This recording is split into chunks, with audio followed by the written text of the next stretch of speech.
Hey there, my name's Mark McCartney and welcome to the What is a Good Life podcast.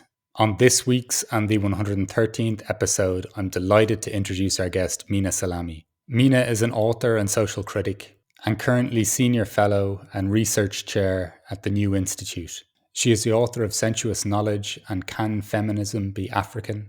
And her work appears in The Guardian, Project Syndicate, Al Jazeera, and many other outlets. In this incredibly captivating conversation, Minna shares her sense of living an extraordinary life, emphasizing the importance of attentiveness and curiosity. We explore childhood and mystical experiences and their impact on her understanding of life. This conversation is an invitation to really notice, to fully pay attention to life, and to live your own full expression of life. Look, I absolutely adored this conversation. As I said to Minna at the end of this recording, it's rare that I've enjoyed a conversation as much. So if you enjoy this episode, please like, share, and subscribe if you're on YouTube. And please continue to leave your lovely reviews on the podcasting platforms. If you'd like to check out Minna's books or more of her work, or if you'd like to follow the podcast newsletter or find out ways for contacting me, please check out the show notes below. So that's all I have to say for this week. I hope you take as much from this conversation as I did, and I look forward to carrying on the conversation with you next week. And so without further ado, the 113th episode of the What is a Good Life podcast.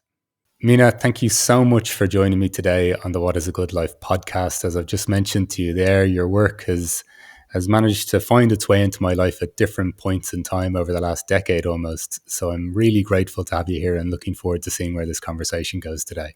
Thank you very much, Mark. It's really a pleasure to be here with you today. So as I mentioned, we jump straight into it with the initial question, which is there a question you're exploring as you move through life? I think that there is a question that I'm exploring as I move through life. And it's probably something like, what is an extraordinary life? What does it mean to live an extraordinary life? What does it look like? What does it feel like? How does one embody that? And by extraordinary, I do not mean something like sensational or, magnificent or fanciful. I don't mean anything like that. I mean, sort of in the truest sense of this portmanteau of the words extra and ordinary. So, and in its like polyphonic meaning. So it could be also, what does it mean to live a nonconformist life, a life that is unusual, a life that is in some sense subversive, a life that is attentive, I think in very close relation. Maybe the other question that I could say is, following me through my journey is, what does it mean to live an attentive life? So it's sort of, because I think that so much of the ways in which we are encouraged to live, whether it's through education or culture or politics at large, is a very ordinary life. Is to live a kind of quote unquote dull life, one that is very habitual and conformist and routined. And I've always been really, from a very early age, I remember feeling like, I don't want that. I want something different. I want to be fully alive. I want to experience all of it, and the good, the bad, and the ugly, kind of. So that really feels like one central question in my life, for sure. So many words are kind of sparking off resonance within me and joy, the sense of an attentive life for you.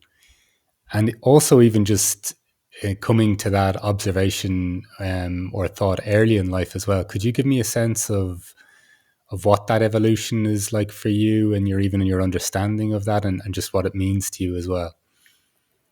Absolutely. I don't know maybe if I just give a little bit of a biography in a sense. So I was born in Finland. My mother was Finnish, my dad's Nigerian, but moved to Nigeria when I was just a few months old. I was an only child, but I lived in a big house with several flats, but everybody who lived there were like family members. And I grew up in Lagos in Nigeria, which is this very dynamic, in many ways very chaotic, but really pulsating city. So basically, everything around me was just, pulsating. I'll repeat that word. There was so much going on in terms of myself coming from so many different backgrounds and living amidst different cultures, different people, and so on. But maybe because I was an only child, or maybe it's just my spirit, my soul. I don't know. But I was always very. I wanted to make sense of everything happening around me. Maybe because there was so much to sort of grapple with, and one of the ways that I did that was to observe, to pay attention. I used to, as a bit of an older child, I recall that I used to play this game with myself of, the game went, how long can I go without having any thoughts? Wow. And I played it. I mean, I was probably like 6, 7, 8. It went on for years, for a long time, and I got quite good at it. And it was, something that I did in my pastime in my bedroom. I'd just sit and play this game by myself. And it's only much later, of course, that I understood that I was meditating. So I say that to share that I just had a propensity to paying attention, I guess, and that is very deeply connected with my desire to understand my environment, to understand my immediate environment, but eventually that also expanded to include the world at large, and not just the world as a physical kind of entity, but also as a metaphysical one. So, how did the world become what it has become in terms of the narratives that shape it and the relations that shape it, and all of these like more socio-cultural and political dimensions, and philosophical dimensions, of course, as well. Can you just even give me a sense of what that grounding was like? Almost this before the concept of meditation was available to you. Just this game of not trying to have thoughts. I'm not saying, I'm not trying to put you right back there and say this is it, but what a fascinating game to be playing at such a young age, as such. I mean, in some sense, when I think about it, I kind of wonder if I was okay. Because I mean, I clearly, something was going on that I didn't want to think about. Maybe, although I don't remember it in that way, it didn't feel like I was wanting to escape something. It really came from a sense of curiosity, and maybe to some extent from a sense of frustration as well, because I was one of those kids. I was a very geeky, quite awkward little girl, very much in my own head, and I was disturbed by what to me seemed like adults behaving so stupidly and nonsensically, Right. oftentimes. And so I think to some extent, I was playing this game because nothing really made sense to me and I wanted to figure something out. But it really was, the seed of it was a kind of curiosity.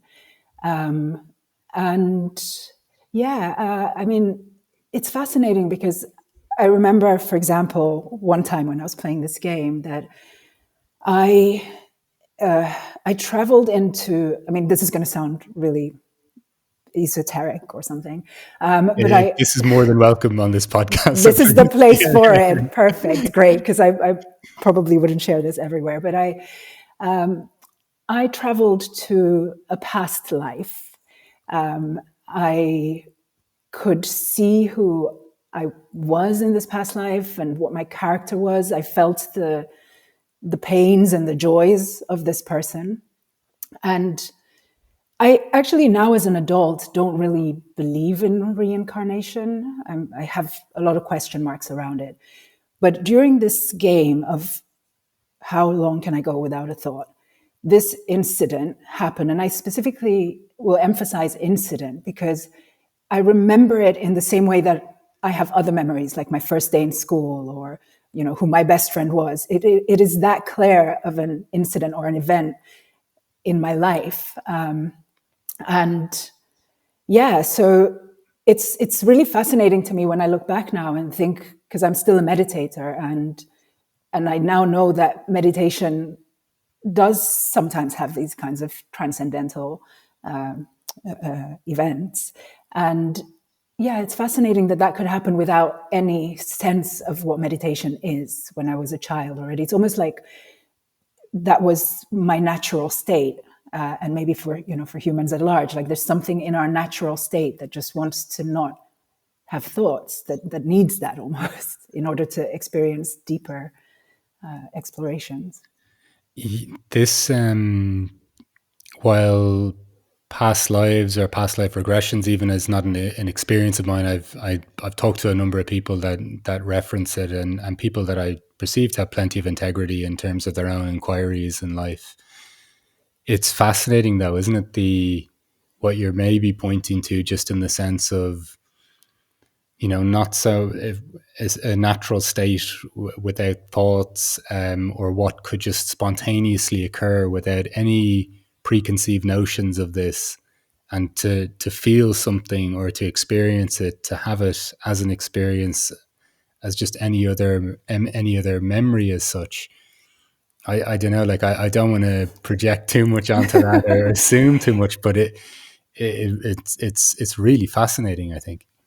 Yeah, and I mean, maybe I should add that, at least for me, I think I've always, maybe I feel lucky in a sense, because I've always been a very kind of rational person, or analytical is maybe the better word. Right. So maybe thankfully, because I've had a lot of sort of mystical experiences. I've also had many near-death experiences, but they've never captured me in the sense that I've taken them as real. Like even when I was a child and I had this past life experience that I traveled and became somebody else in a way.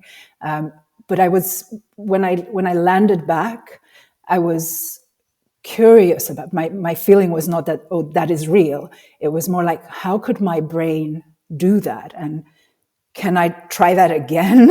Or, it's, so there's always like been this, and I guess this is the thing about attention, going back to that I think that's attentiveness encapsulates so many dimensions of our lived experiences. When we're truly attentive, I think we cannot sort of slide too far on the side of, being completely in our heads, but also we are in our heads enough to be able to differentiate in a kind of non-dual way that, okay, these are things that I, Minna, or whoever one is experiencing. And so they are real in some sense, but they're also precisely therefore not entirely real, because they're attached to this, to a specific person, and an ego, therefore, to an extent. It also sounds as well, though, by continuing to be attentive to the world and what's occurring, it's hard to completely get too attached to a state or a moment in time, because there's still that attentiveness to what is occurring now. And I'm not saying someone lives perpetually present, but it's almost harder to. I don't know about you, but the more attentive I become to my inner world, or my emotions, or whatever it is, it's hard to say that I'm anything in particular in any given day, because I'm noticing the shifting and the changing of that so frequently. And I don't know, that just came to mind as you were saying that. Yes, I that resonates with me, and I appreciate what you say about even being present is not something that one is able to do 24 hours a day. I mean, maybe there are people, very enlightened people, who Yeah, yeah. operate in that realm, but yeah, even as one gets better at being attentive and being present, there's still those moments when you slide off. So I appreciated that, first of all. But then, yeah, also this thing about, you notice how there are always these shifts, sometimes subtle, sometimes drastic. I mean, even within one day, right? There's so many different qualities of Yeah. affect, of experience that come and go. But I think also in that noticing and in that attentiveness, you start to see that there is something continuing as well. And that thing is very fascinating. The part of one's existence that, follows you throughout life in some way, or at least I perceive it that way. Can you elaborate on that? I don't know why that made me smile so much. There's almost like I guess it's probably from an experience of looking at life very logically, maybe from my first, I'm 41 now. And so for the first 30 odd years, looking at things very rationally or logically. And then almost the more I feel I'm attentive to life, the more uncertainty I feel. And I don't mean uncertainty in the sense of it's a fear-based uncertainty. It's just like, it's hard to look at things so it's hard to take my subjective opinion that seriously, or I see things changing so much, or change being a continuous part of this, that it doesn't give me the I won't even say comfort, because I think that is, to go back to what you were saying initially, that is kind of what can make life a bit stodgy, or a bit um, almost the opposite of extraordinary. But just from your perspective, can you elaborate more on just that continuous thing? I know it may seem very obvious, but I'm just curious as to what you sense when you say that.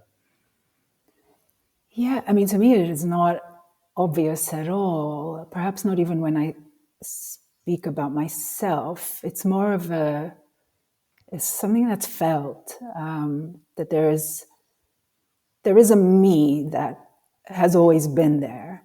And so I guess, I mean, maybe it's something like I have clearly a spiritual inclination.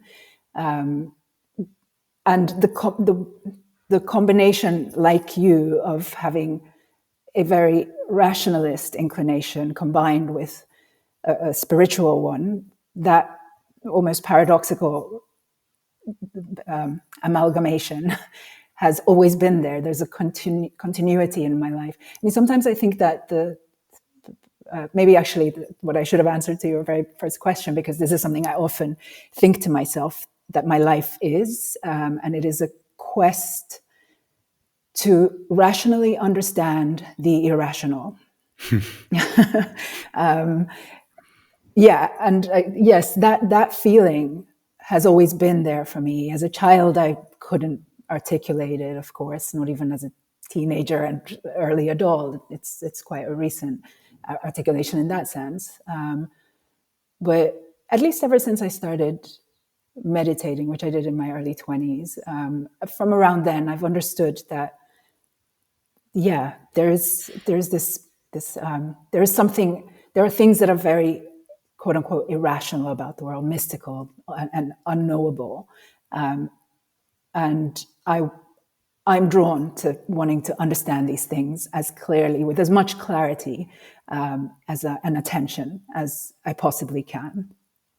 And yeah, I don't see myself ever moving away from that kind of desire.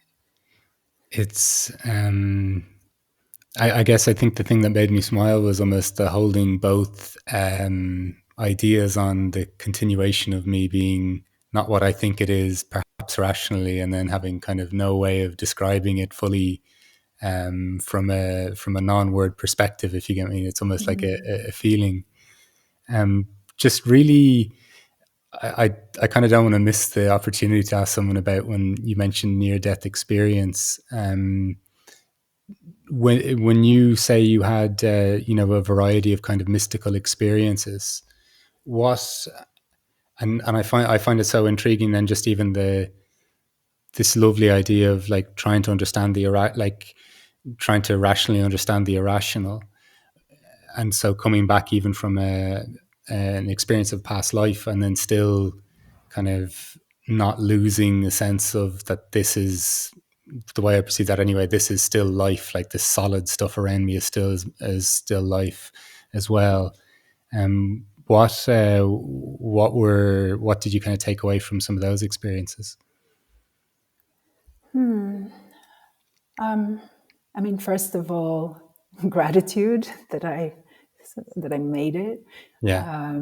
Yeah, because some of my near-death experiences were pretty wild. I mean, I was kidnapped once by someone who intended to sacrifice me because she thought that I was supposed to be her child and not my mother's, and if she killed me, she'd get pregnant with me again, and we could be together. This is an experience that I write about in my latest book, so I'm a bit more comfortable talking about it. But I know it sounds quite shocking when you just Yeah. put Yeah. it out there like that. And there was one experience when I was 4 years old where I had an uncle who was staying with us, and he was taking amphetamines, which were legal at the time, so that he could do his doctoral research at night and during the day, 24 hours. And I managed to take quite a few of them when he was not in his room.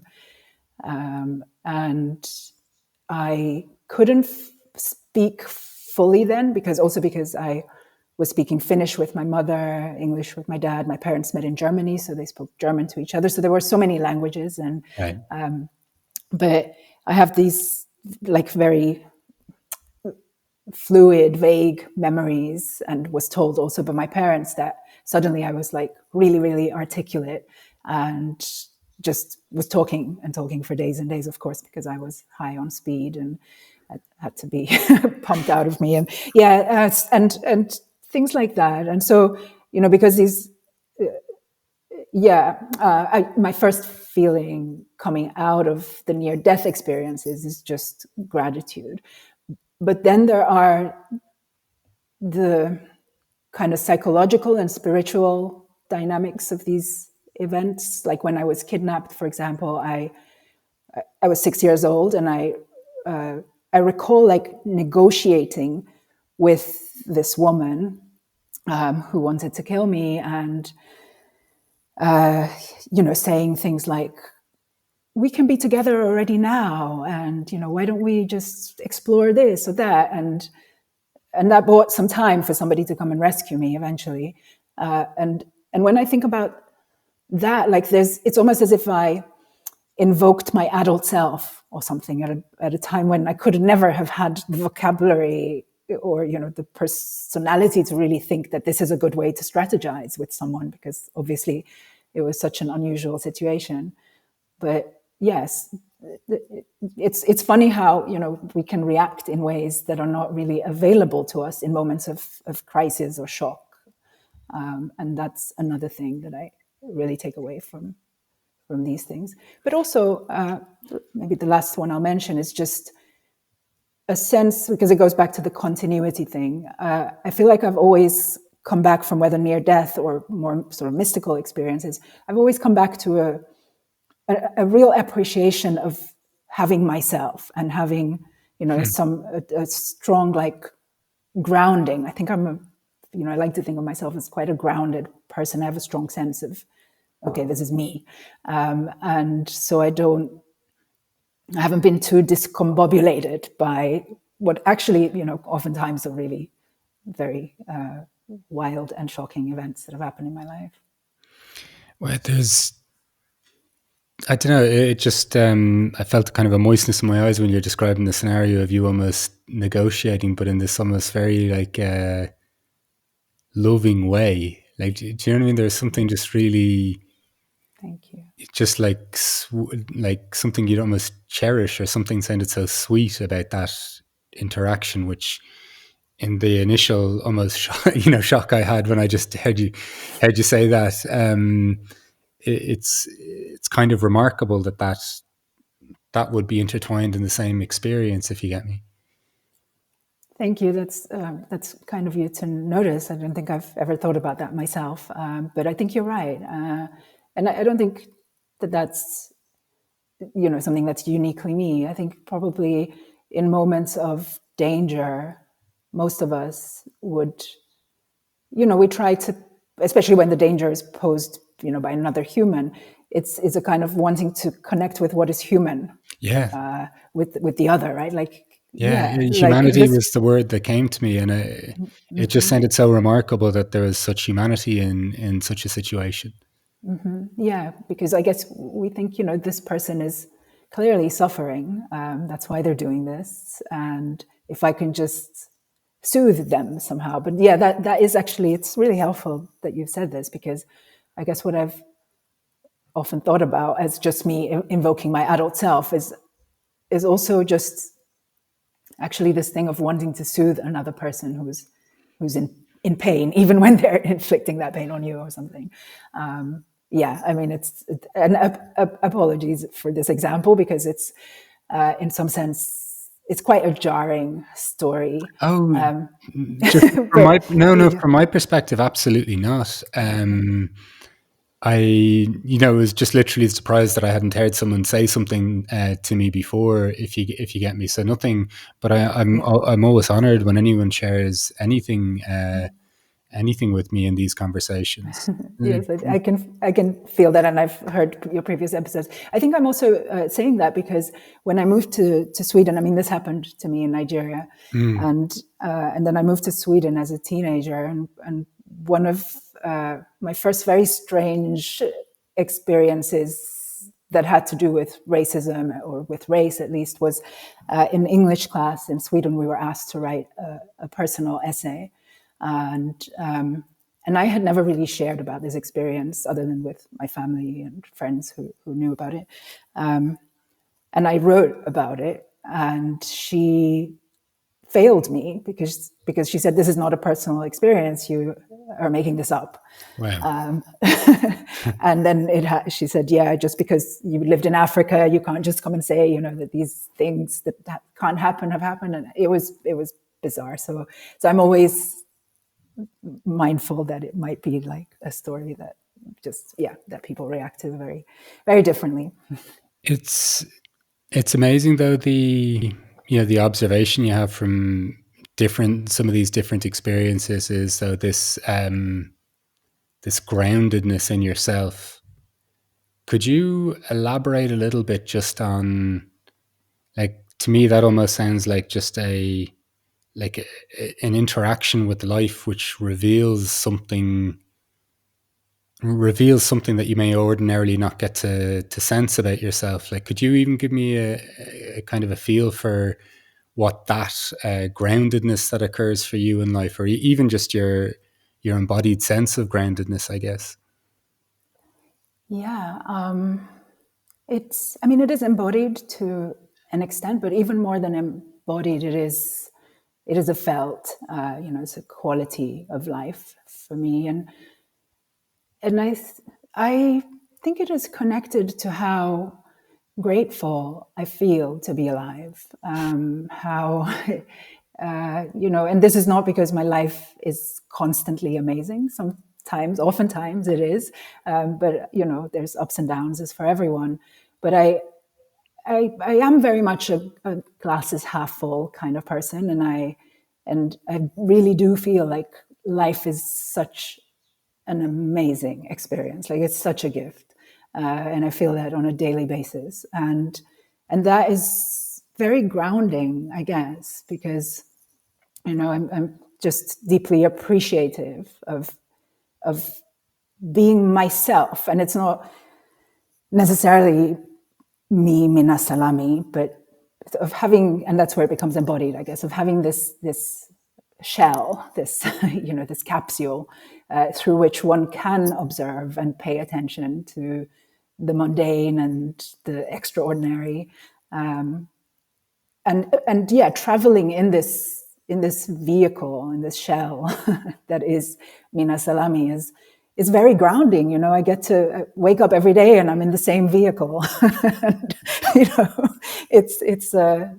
again, I guess there's some words that keep repeating. The continuity of that is in itself a very grounding thing, because I guess when you think about the utter range of experiences that we have on this planet, and Mm. as living entities, it really is such a gift that we get to do it from one place, because it would be completely overwhelming if that weren't the case.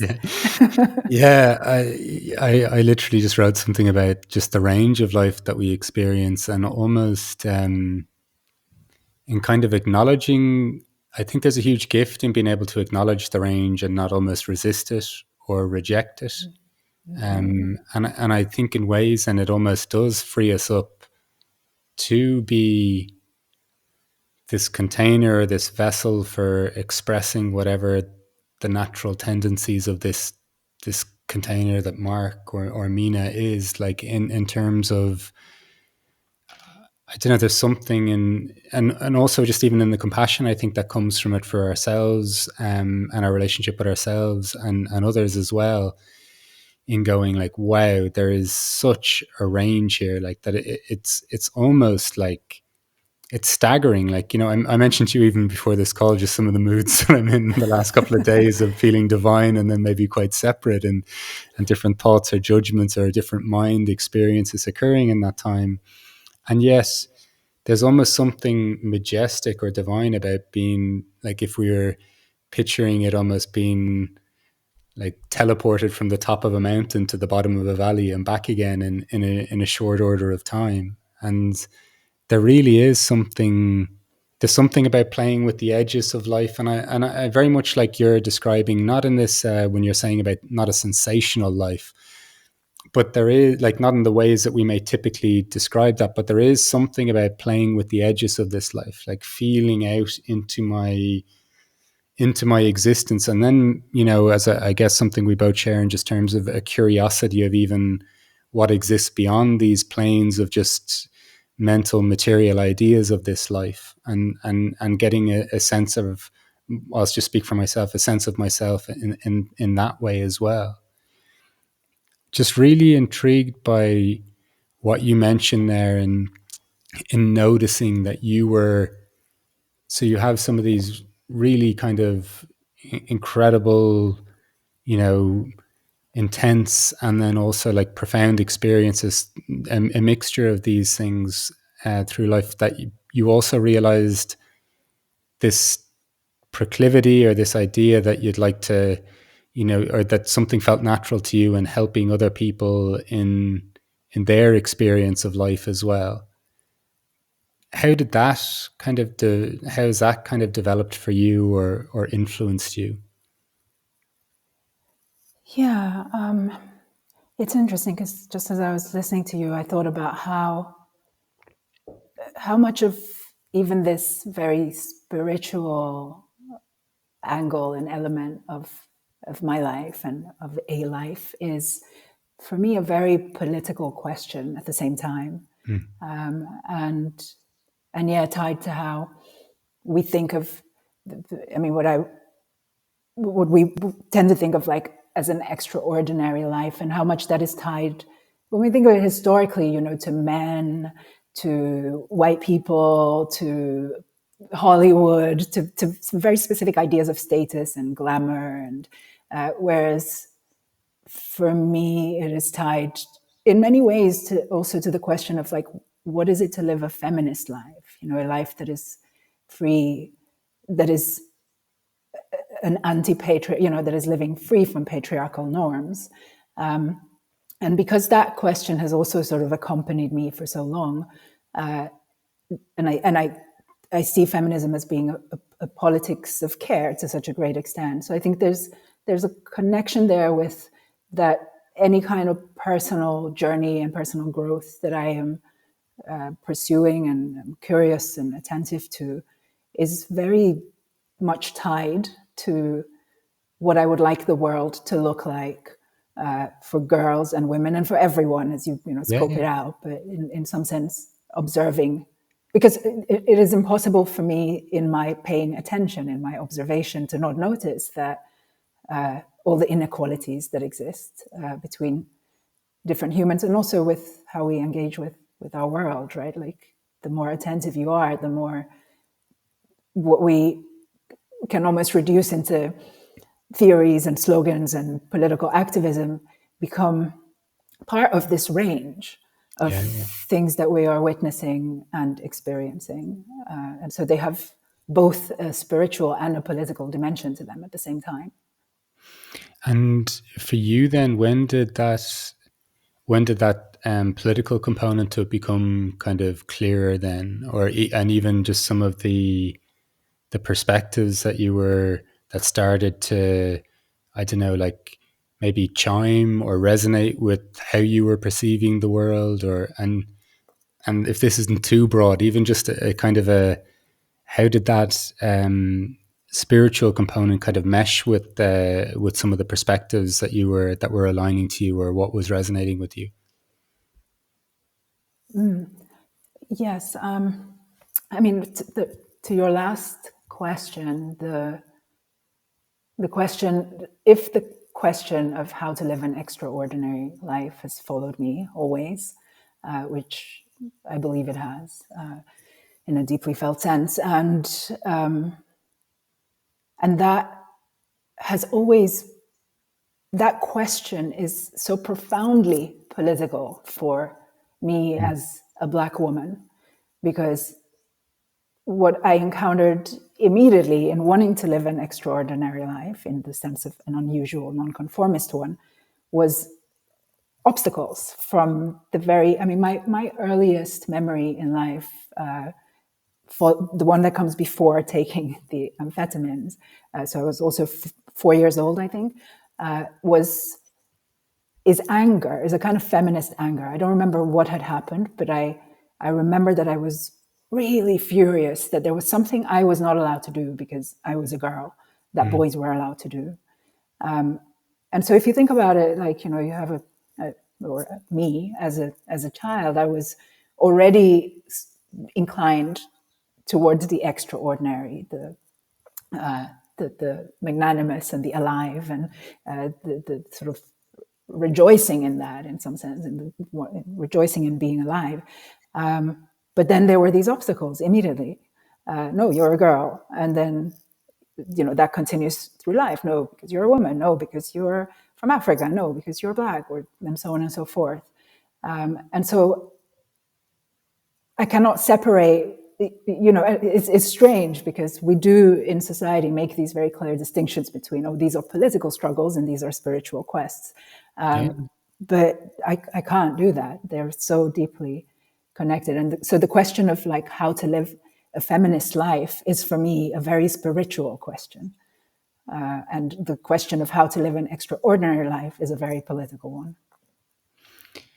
Just as you were describing that, it's almost like the natural tendencies or inclinations that you were experiencing then are almost coming up against something not natural, or you know, in terms of obstacles that may meet you. Like, you know, when you think of how you were describing yourself and how you were describing your curiosities, everything seemed so, you know, even in this very spiritual sense or spiritual state, everything seemed so natural and flowing, even in adversity, like, you know, in some of the adversity you were describing before that.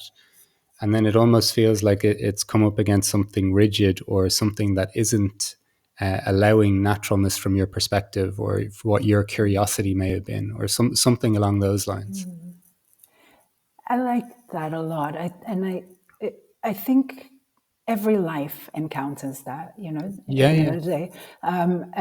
And so maybe I've come to look at that as, and this is where I feel that there is such a deep tension in a way, because every life encounters that, and it is an important component in of becoming, of attaining clarity about the world. You know, we need those obstacles that prevent whatever we deem to be natural, because nothing, at the end of the day, there is no natural. It's, right. you know, everything is arbitrary and unprecedented, and anything can happen.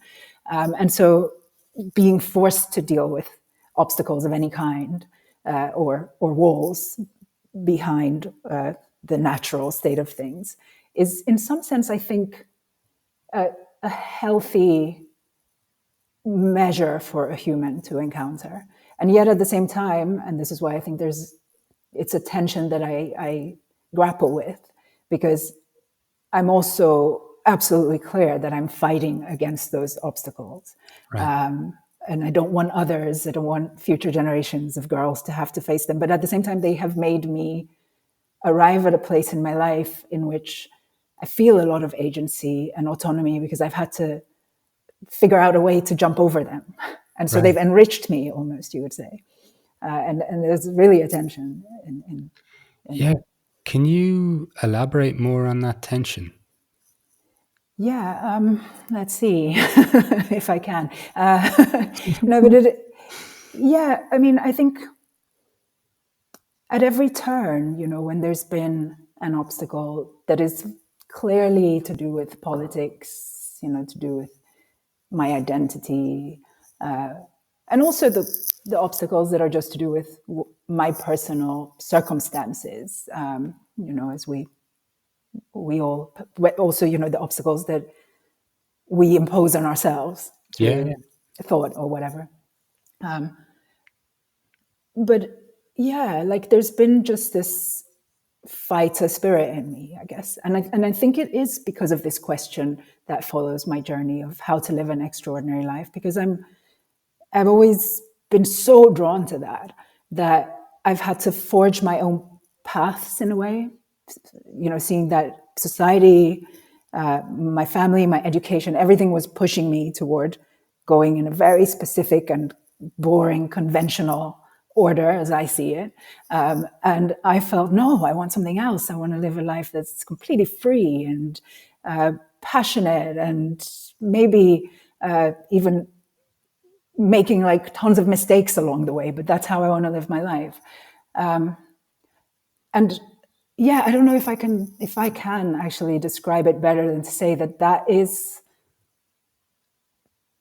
therefore having obstacles thrown at me have it ultimately, like now when an obstacle is thrown at me, my first impulse is to go, thank you, obstacle. Like, because I know that this is going to help me transcend and, be even clearer about where I want to go on this path. And yet I just really do hate those obstacles. Yeah. Yeah, It's yeah. it sounds almost like there's a grace and an anger or something like this. Like, do you get me? Like that, Yeah, and not. I'm not saying one is dominating over the other, but there's an awareness of both, and yes. there's something really kind of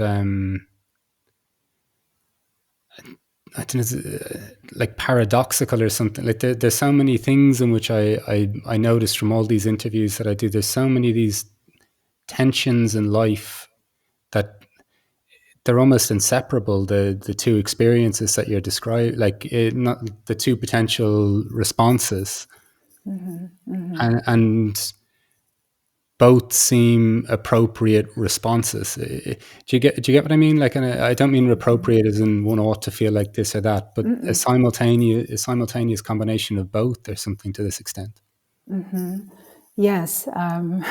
It's funny, I've been thinking about how I would like to one day potentially write a memoir. And I mean, I guess maybe many of us play with the idea of like, what would my memoir be called? And mine, potentially, you've given me the title, Grace and Anger. Could be it. Um, and yeah, so maybe the question is like, if I could advocate for, future generations of girls, would I want them to also potentially title their memoirs Grace and Anger? Not really. I mean, I think maybe I would prefer if it were just grace, like ultimately at the end of the day, or grace and joy, or, just two very positive qualities. But yeah, sorry, there was something you said at the end that I wanted to No, ask you. I guess the kind of the really strong sense of the paradox that occurs with those. Yes, yes. I wanted to say that I think that space of paradox, of dissension and contradiction is a very rich one. Yeah. And I think too many of us shy away from that generative dimension of paradox because it's useful. To me, it sometimes feels, and I don't know about you, and this is just more of a general comment on life experience, if you know what I mean. There's like a tension in me between like a desire to ascend into some sort of purity might be too strong a word, given I know myself too well to even hold that hope, I guess. But just like a more of a spiritual kind of spirit kind of ascending, and then there's when it's just that I feel too disembodied, and it's not enough about my inner landscape, my soul, my lived life in my bones experience, and one without the other doesn't it feels too much, and I oscillate between, you know, maybe being too much in one area than the other, and it comes back into some temporary balance, or the balance is the constant shift between the two of them. But one without the other doesn't feel like a full life, or it doesn't feel all of me, or something like this. Yes. I wonder if do you have any specific tools that, or, vessels, as you put it earlier, to like navigate that space? Do you know, I think it's from my perspective, again, it's just what lit me up so much when you mentioned attentiveness at the start. It's almost like, can I just not look away? Mm-hmm. Even if that I know I'm too far over in one particular, I'm too far from balance, can I just acknowledge that I'm not in balance? And then can I kind of trust my natural intelligence? Like I don't know about you, but for me, I've been trying to make sense of the world for a long time, and I also think part of it is just sitting with the fact that I don't know, and can I just still sit with them, even when I'm aware that it's not in balance, even when I'm aware of whatever. And it's not so much about resolving it, but being comfortable with sitting with something, something of that nature. It may sound very basic, but that's, I think, what's occurring. That's, yeah, I really like that. I think that space is life. It's joy somehow, because it's such an inescapable space to sometimes just, or most of the time, to not know, and to be able to sit with that and be okay with that is, I think, in so many ways, it's the ultimate kind of experience, because that's what we are always wanting to escape, and we're so conditioned as well. Like, maybe it's also a natural urge, I don't know, but we are definitely also conditioned to wanting to control everything, Yeah, and yeah, yeah. to be able to explain exactly what is going on. But yeah, to be able to just be with the unknown it's really, I mean, and you're right, like it can sound so simple, but in the moments when I am there, and the more that even becomes a kind of way of being in the world, the more grounded and joyous I feel, because And I guess you accept things the way they are. yeah, but I'd also say it probably dovetails into what you're saying too, in terms of then living like a nonconformist life. Because, you know, you mentioned earlier this sense of just paying so much attention to the world too, and maybe looking at the behavior, even of, you know, from even way further back, looking at the behavior of adults and thinking it's nonsensical.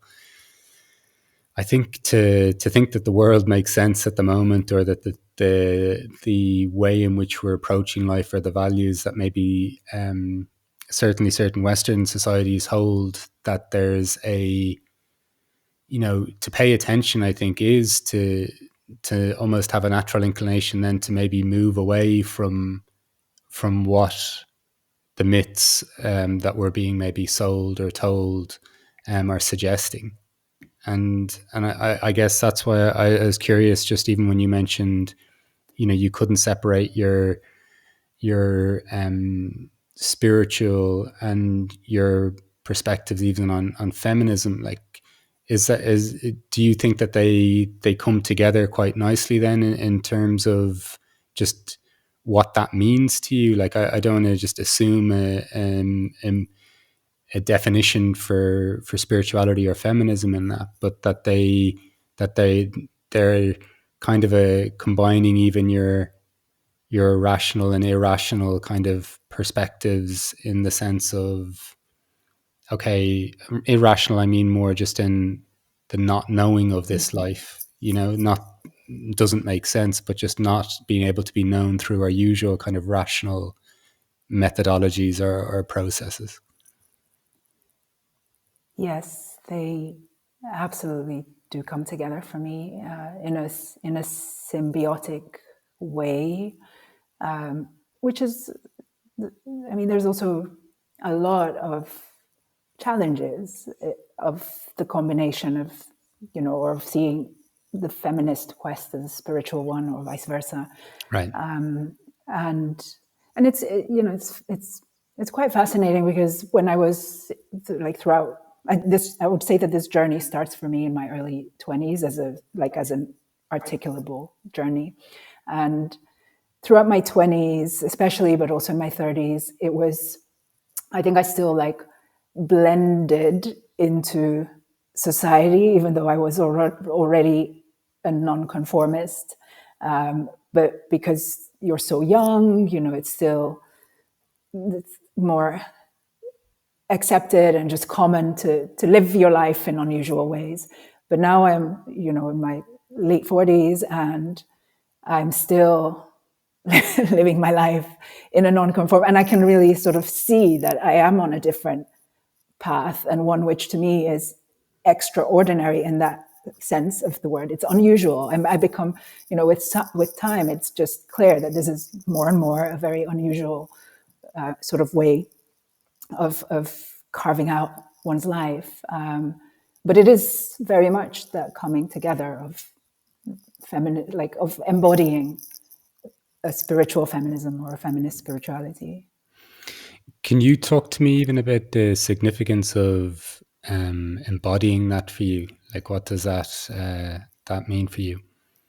Yeah, so it does mean the kind of combination of the two things. So I mentioned already that I'm a meditator, and meditating is a very central part of my life.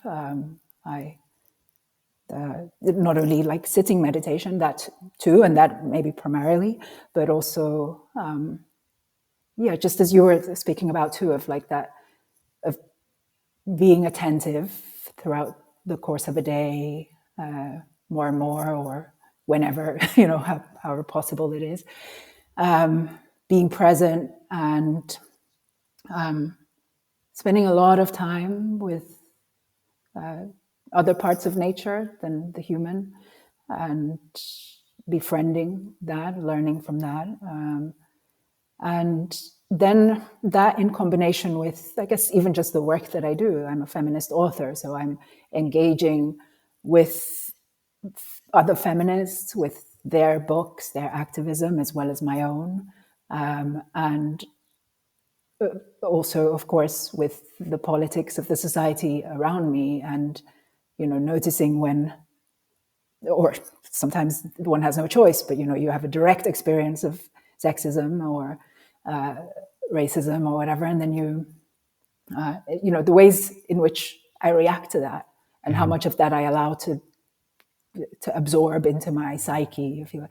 Yeah, so within any given day or any given phase in my life, I am really embodying a combination of these things, and they start to interblend, and the approaches to whatever situation is ongoing becomes one that it's a fusion of the kind of feminist politics with, I guess, that groundedness and peacefulness that meditative practices bring into your life. With this is it seems like a kind of a beautiful symbiosis of a lot of things that feel very like authentic to you. Does it feel like that? Did this kind of coalesce in what felt like a kind of a natural extension of this kind of attentiveness to life, if you get me? Actually, no. Not at all. Because even though I had, this game that I played as a child, which was in effect a kind of meditation, and my father is Muslim, my mother Protestant, but I became a Catholic when I was 9. I decided that was the thing for me. And so even though I always had this spiritual inclination, because I think Catholicism was interesting to me because it has this mystical element to it. But I nevertheless went on a path that was more conventional, like as a teenager Okay. up until my, as one does, like, in those age, at that age, most of us don't have enough like self-awareness, or at least I didn't have, to say that, no, this is who I am, this is how I want to be.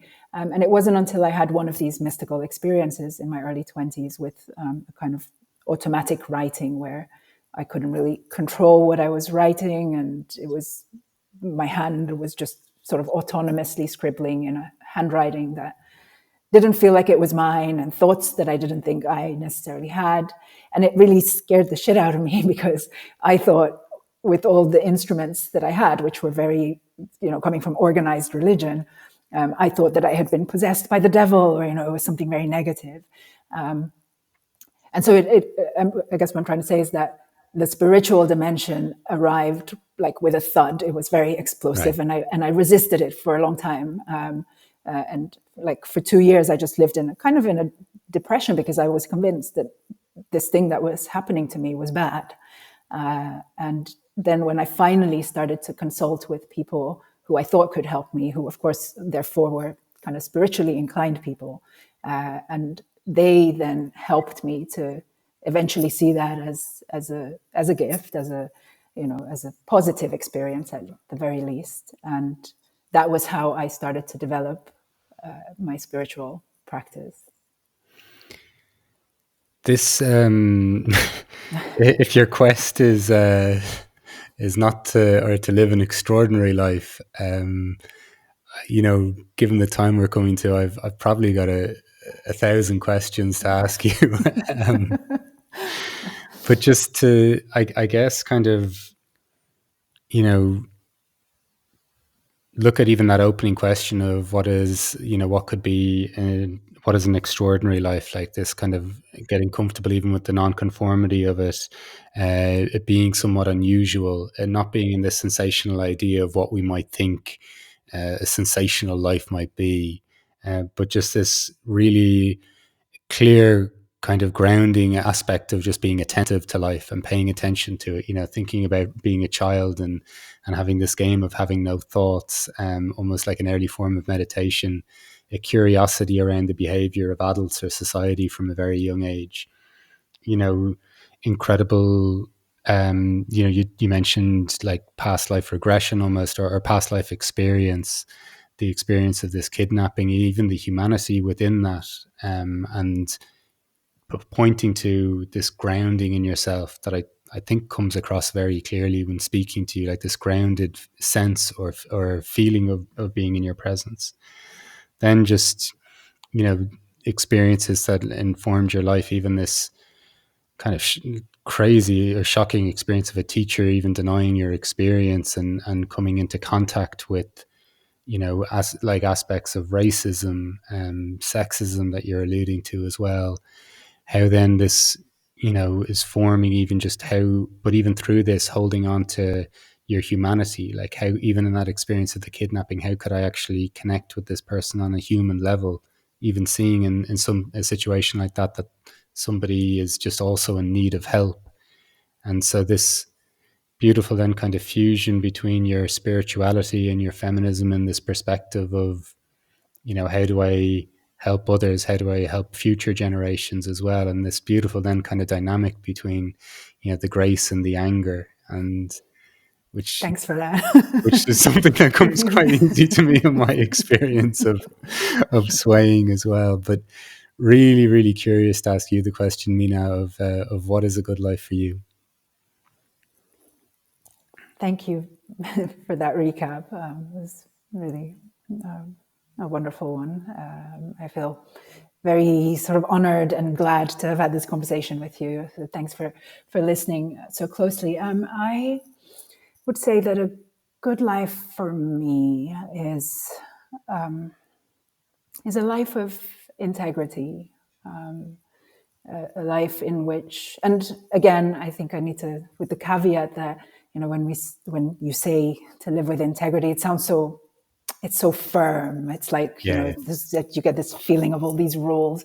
And I don't mean it in that way, because I think like knowing where you stand on things, knowing who you are, is not something that is accessible to you always. Like it's that Yeah. shifting thing again, and so it's an integrity to that. It's an integrity to the ups and downs, to the ever shifting nature of life, of nature, of which we are a part.